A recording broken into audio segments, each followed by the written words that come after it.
ค่ะวันนี้ช่องเลขสวยพารวยของเราเอาสูตรเลขวิ่งเลขเด่นประจำวัน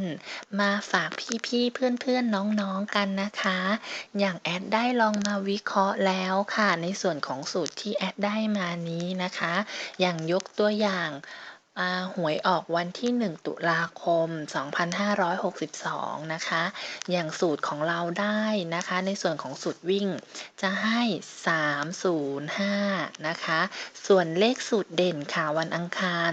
จะให้อยู่734นะคะซึ่ง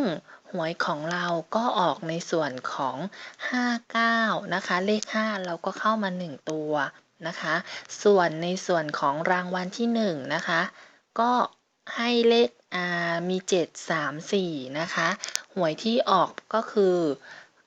977ก็เข้า1ตัว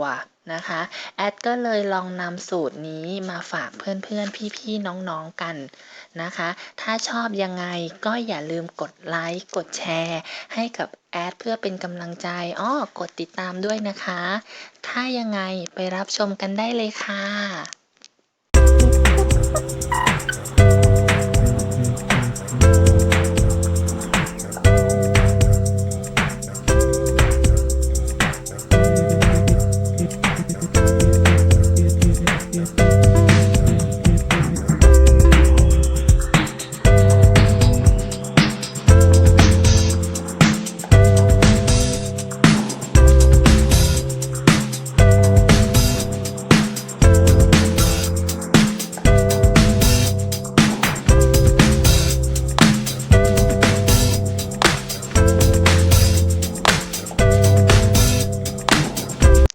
เป็นไงบ้างคะ